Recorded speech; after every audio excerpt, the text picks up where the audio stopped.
there, Chat Like a Native listeners. Welcome back to the Deep Dive. This is where we, dig into the materials you share and pull out the good stuff. And today, we're jumping into something lots of you have asked about. How do you handle speaking English when you feel, well, stressed or under pressure? Yeah, that feeling. Your mind just sort of freezes up, and the words, they just won't come out right. Exactly. We've all been there. Think about it like a big job interview, or maybe you get asked something totally unexpected in a meeting. Or you have to give a presentation you weren't quite ready for. Yeah. That kind of pressure. It can make even simple English feel like climbing a mountain. But the good news is it doesn't have to completely throw you off track. Right. And the sources you sent over this week, they had some really practical, like really simple tricks, things you can actually use straight away. Simple tricks to help you stay a bit calmer, sound more confident. And just get your thoughts out clearly, even when things feel intense. So, our plan for this deep dive is to unpack those strategies from your material, show you how they work. Let's do it. And first off, let's just say it. This is super common. Feeling flustered, thoughts getting jumbled when you're speaking another language under pressure, totally normal. Oh, absolutely. It doesn't matter how good your English is, really. Those situations you mentioned. Yeah, job interviews, being put on the spot. Public speaking. They just automatically dial up the stakes, don't they? They really do. And there's a real physical reaction too, right? Your heart pounds, maybe your mind feels a bit foggy. Yeah, and finding the right word suddenly feels impossible. It's like your vocabulary just vanishes. That's that panic response kicking in. But, okay, so what did the sources say is the very first thing you can do, like your first line of defense? Well, it's interesting because across a few different pieces you shared, the most basic thing mentioned was actually breathing, but combined with some specific phrases. Breathing. That almost sounds too simple. I thought so too at first, but the material explained why it works. It's about taking, just a few seconds for some slow, deep breaths. In through the nose, hold it, out through the mouth. Okay. Apparently that helps calm your body down, your nervous system. It counters that fight or flight feeling. Ah, okay. So it actually helps clear your head a bit physically. Exactly. So before you even try to answer, you just take a moment, breathe. Okay. And then you mentioned phrases while you're breathing, right, or right after. Yeah, they called them filler phrases, but not just, more strategic ones. Right. Ways to politely buy yourself a bit of thinking time. Precisely. Things like, that's an interesting question. Or maybe, let me think about that for a second. Yeah, or that's a great point, let me explain. Stuff like that. I get it. So you're not just sitting there in silence. You're saying something totally natural that signals you're processing. While your brain and body are actually calming down from the breath, you get those crucial few seconds. All right. And it probably makes you look more thoughtful, not less prepared. Yeah.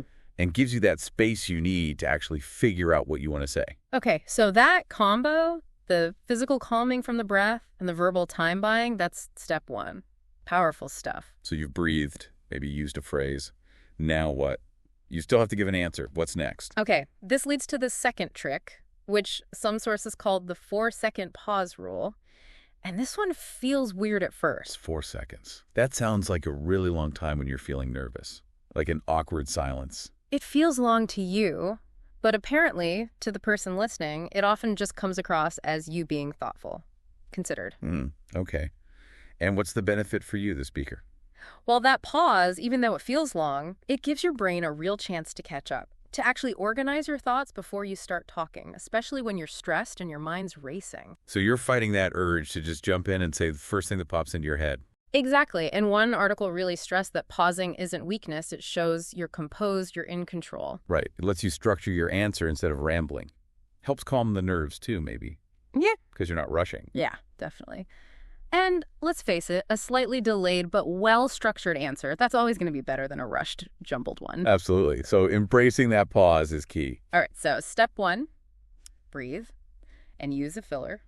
Step 2, take that deliberate 4-second pause to think. What's step 3?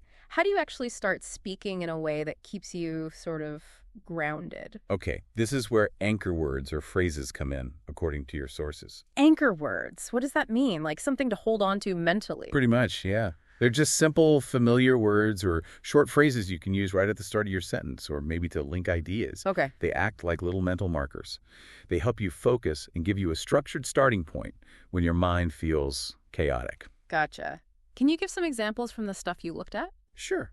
Simple things, like starting with well, or actually, Okay. or maybe slightly longer ones like, let me explain, or... So, the main point is... Ah, I see. They're like little on-ramps into your actual answer. That's the perfect way to put it, yeah. Yeah. They buy you maybe another split second, sure, but more importantly, they help your brain click into gear, organize things, and just start. Having that familiar starting phrase can feel really calming. Okay, that makes sense. So we've got breathing and fillers, the 4-second pause, using anchor words. What was the fourth strategy? The fourth one is called the echo technique. It's actually pretty clever. Echoing, like repeating the question. Basically, yes. Mhm. At least repeating a key part of it. So say someone asks you, how do you handle pressure in the workplace? Okay. You could start your answer by saying something like, so you're asking how I handle pressure in the workplace. Well, I'd say that Okay. So you're confirming you heard them right by sort of mirroring it back. Exactly. And the sources highlighted two big pluses here. One, just like the fillers, it buys you a little more time to get your thoughts fully formed. Right, buys time. And two, maybe even more importantly, it makes sure your answer is really focused on what they actually asked. It locks you onto the topic. And I bet it makes you feel a bit more confident, too, because you know you're answering their question directly. Definitely. Plus, it shows the other person you were really listening, which is always good. Mhm. It just makes the whole exchange clearer and gives you that extra bit of composure. Okay, so those are the 4 main techniques from the sources.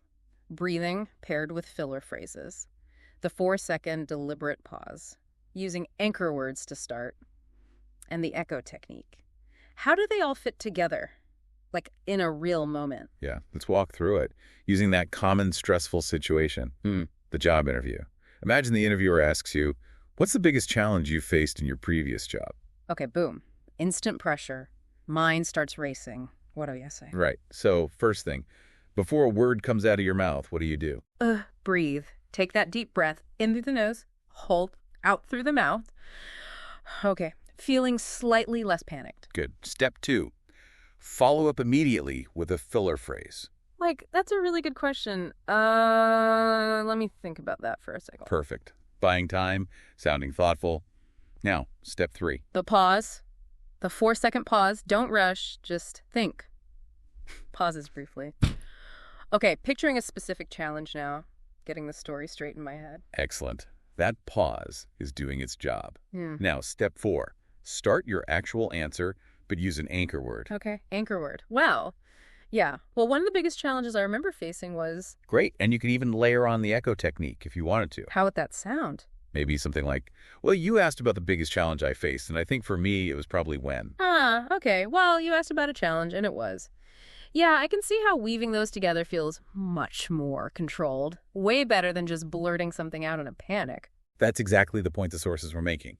By using these steps, breath, filler, pause, anchor, maybe echo, you build yourself a little structure.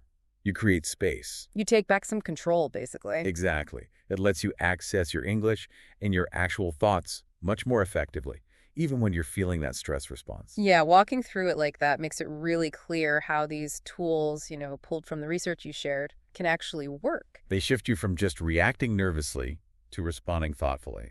So, to recap for everyone listening, 4 key strategies from our deep dive sources for handling English under pressure. 1, use conscious breathing and strategic filler phrases. 2, embrace the power of that deliberate 4-second pause. Don't be afraid of it. 3, ground your thoughts by starting with anchor words or phrases. And 4, use the echo technique repeating part of the question to gain time and ensure clarity. These aren't magic wands, obviously. They take practice. For sure. But they are very practical tools you can start experimenting with right away. Things that can genuinely change how you feel and how you communicate when things get tense. Remember, speaking confidently under pressure is a skill. You can build it. And these strategies are concrete ways to do that. So maybe think about one specific situation where speaking English feels stressful for you. Is it in meetings? On the phone? Ordering coffee? Whatever it is for you personally. And then thinking about that situation, which one of these 4 tricks we talked about today, breathing fillers, the pause, anchor words, or echoing, which one feels like the easiest or most helpful one for you to try first? Just pick one to focus on next time. See how it feels. Great point. Thanks for joining us for this deep dive, everyone. Yeah, we really hope these insights help you feel more prepared and just more confident next time you're in one of those high-pressure English moments.